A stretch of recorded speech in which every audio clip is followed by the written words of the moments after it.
تو بقول اس کی کونی کی ہڈی ٹوٹ گئی تھی، لیکن موبائل اس نے اسی ہاتھ پہ پکڑا ہوا ہے جس ہاتھ پہ پلسٹر ہے. اور تیسرے دن یہ پلسٹر کیسے اتر گیا؟ یعنی کہ ایک تو لاہور ہائی کورٹ مشہور ہے کہ جسے کہتے ہیں تیز ترین انصاف مہیا کرنے میں. تو میرا جہاں تک خیال ہے اس صحافی نے نا، وہ ایک انڈین فلم تھی وہ غالباً ہالیڈے، جس کے اندر وہ یوں کر کے اپنی ہڈیاں ٹھیک کر لیتا ہے، تو شاید یہ اس چیز کا ماسٹر تھا یہ صحافی، کہ اس نے اپنی کونی کی ہڈی جو تھی وہ مروڑ توڑ کے ٹھیک کر لی اور تیسرے دن پلسٹر اتر گیا. تو ہمارا مقصد بتانے کا یہ ہے کہ ڈرامے بازوں کی پاکستان میں کمی نہیں ہے. شہباز شریف پہلے لندن بھاگنے کی تیاری کر رہا تھا، جب ناکام ہوا تو اب وہ جو ہے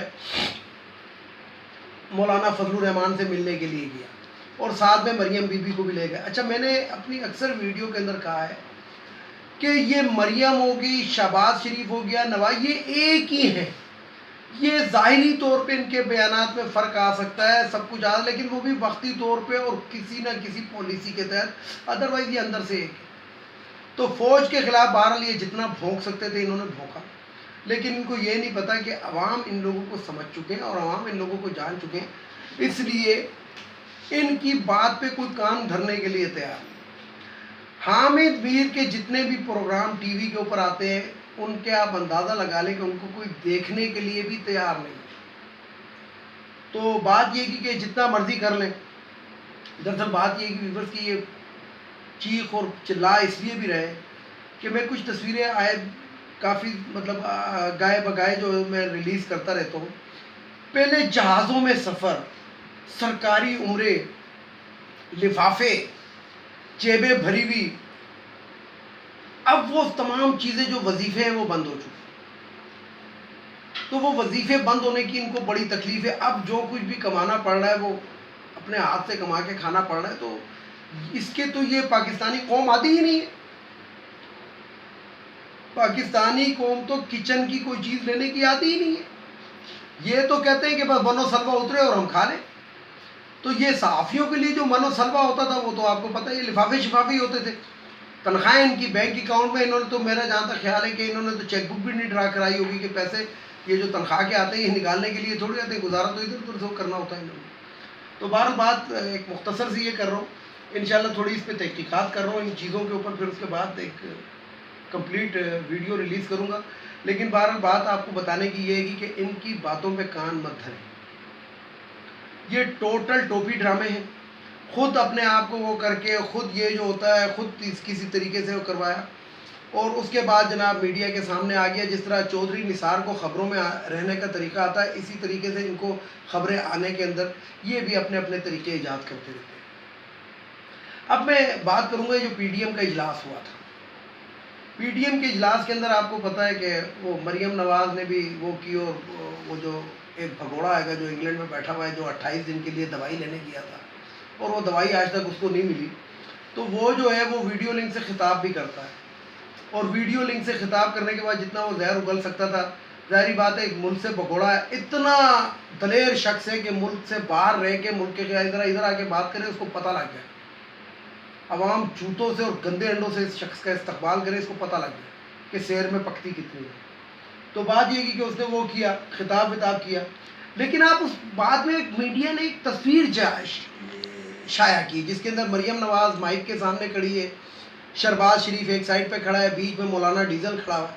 تو صرف اس مولانا ڈیزل کی اس وقت شکل کو دیکھ لیں. جو عالم دین ہوتا ہے اس کے چہرے کے اوپر ایک رونق ہوتی ہے، نور ہوتا ہے، اور اس کے چہرے کے اوپر آپ اندازہ لگا لیں کہ کس طرح کی پھٹکار برس گئی. تو یہ عالم دین ایسے کہاوتوں کے اندر ہے، یہ کوئی عالم دین نہیں. اس نے نہ کوئی کتاب لکھی، نہ کوئی دین کی خدمت کی ہے، بس یہ عالم دین بنا ہوا ہے. اسلام کے نام کے اوپر یہ آج تک حکومت کرتا رہا ہے. اب بے روزگار ہوا ہے تو جسے کہتے ہیں کہ نام نہاد پی ڈی ایم کا سربراہ بنا ہوا ہے. وہ نام نہاد اس لیے کہہ رہا ہوں کہ یہ صرف ایک علامتی طور پہ ہے، باقی اس کی بات کوئی بھی نہیں مانتا. کبھی یہ کہتا ہے کچھ کہتا ہے، کبھی یہ کچھ کہتا ہے، اور اس کی بات کوئی نہیں مانتا. مریم نواز اپنے اس پہ چلتی ہے کہ ہم بڑی پارٹی ہیں اور وہ تو اس کو بولنے ہی نہیں دیتی. یعنی کہ جپھیاں اور پپیاں بھی کسی کام نہیں آ رہی. اچھا، یہاں پہ آپ کو ایک خبر دیتا چلوں کہ شہباز شریف، مریم نواز اور مولانا فضل الرحمان نے آرمی چیف سے اور جنرل فیض حمید صاحب سے ملاقات کی باقاعدہ خواہش ظاہر کی ہے اور سرعام کی ہے. یہ طریقہ ہوتا ہے. یہ اس طرح تو کوئی نہیں کہہ سکتا کہ جی ہم آپ سے ملنا چاہتے ہیں. یہ ایک طریقہ ہوتا ہے. وہ طریقہ کیا ہوتا ہے کہ جناب فلانی چیز پہ پارلیمنٹ میں آ کے یا فلانی جگہ پہ آ کے بریف دیں. جب وہ بریف دینے کے لیے آتے ہیں تو ڈیفینیٹلی وہ آدھا گھنٹہ پہلے آتے ہیں, وہ بریف دینے کے پھر 1-1.5 گھنٹے کے بعد جاتے ہیں. اور پھر یہی چپلے قسم کے جو لوگ ہوتے ہیں یہ ان کو ریسیو کرنا اور ان سے پھر خندہ پیشانیوں سے ملنا اور ہاتھ پہ لگانا, تو یہ جو ہوتا ہے یہ ایک طریقہ ہوتا ہے. اب میں یہاں پہ نون لیگ کے جتنے بھی عہدیداران ہیں, جتنے بھی لوگ ہیں, ان سے ایک بات کروں. وہ بات یہ کروں گا کہ آپ لوگوں کو بڑی تکلیف ہے کہ کسی صحافی کے اوپر حملہ ہوا. پہلے تو میں اس کی وہ کرتا ہوں کہ اگر یہ حملہ ہوا ہے تو غلط ہوا ہے, لیکن میرا جہاں تک تجربہ ہے, میرا جہاں تک ایکسپیرینس ہے, میری جہاں تک سوچ ہے, تو ISI جو روس جیسے ملک کے ٹکڑے کر دیتی ہے, امریکہ جیسے ملک کو افغانستان میں تکنیکاً آج تک چاہتی ہے, اور دشمنوں سے گھرے ہوئے اس ملک کی سلامتی آج تک اگر برقرار ہے اس ISI کے دم سے, تو وہ کیا اتنی کمزور ISI تھی کہ وہ اس کا ہاتھ پورا بھی نہ توڑ سکی اس صحافی کا جو ڈرامہ ہے کر رہا ہے. یعنی کہ ایک ہڈی تو پوری توڑی جا سکتی تھی نا, ایک ہڈی تو آپ اس کو بھیجیں. تو میرے یہاں پہ ہمارے علاقے کے اندر ایک شخص ہے, میں اس کو کہوں گا تو وہ تو ویسی ہڈی توڑ دیتا ہے. تو ISI جو ویل ٹرینڈ قسم کے سیلر, سولجر اور ایئر مینز ہوتے ہیں, اور کیا میں آپ کو بتاؤں کہ وہ کیا چیزیں ہوتی ہیں, وہ ایک ہڈی نہ توڑ سکے. تو یہ بہرحال بات یہیں پہ ختم ہو جاتی ہے کہ یہ جھوٹ. اب بات میں آپ کو جو کر رہا تھا کہ ملاقات کا, میں نے آپ کو کہا کہ انہوں نے ملاقات ظاہر کی, تو ان کی کوشش ہے. تو نون لیگ والوں سے میں یہ کہوں گا کہ صحافی کے حملے کے اوپر تو آپ کو بڑی تکلیف ہے. تو وہ دن یاد ہے آپ کو کہ جب نواز شریف جو تھا, جب اس کو سپریم کورٹ نے ہٹایا, کچھ دن کے بعد یہ پارلیمنٹ ہاؤس شاہد خاقان عباسی عرف پہاڑی خچر سے ملنے کے لیے آیا تھا.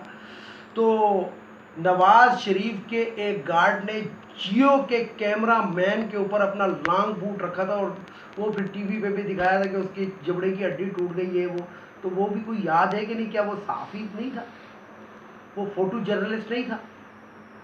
تو لہذا اپنے گریبانوں میں جھانکے, اور اپنے گریبانوں میں جھانکنے کے بعد, اچھا یہ ایک ویورز میں آپ کو ایک حقیقت بتاؤں کہ یہ ایک طریقہ ہے, جو چیز بھی ہو جائے وہ حکومت پہ الزام دھر دو. جس طرح انڈیا کے اندر پٹاخہ پھوٹتا ہے تو ISI پہ الزام ہو جاتا ہے, تو وہی یہاں پہ پھیلایا جا رہا ہے. جو چیز ہو وہ ISI پہ لگا دو. اور ISI اتنی فارغ نہیں ہے کہ ان جیسے گلی کے تھرڈ کلاس لوگوں کے پیچھے پھرتی ہے. ISI کے بڑے کام ہیں, اور ISI جو ہے نا, ان کو ضرورت نہیں ہے اس قسم کے لوگوں کو جو لوگ اپنی محتاط مارے.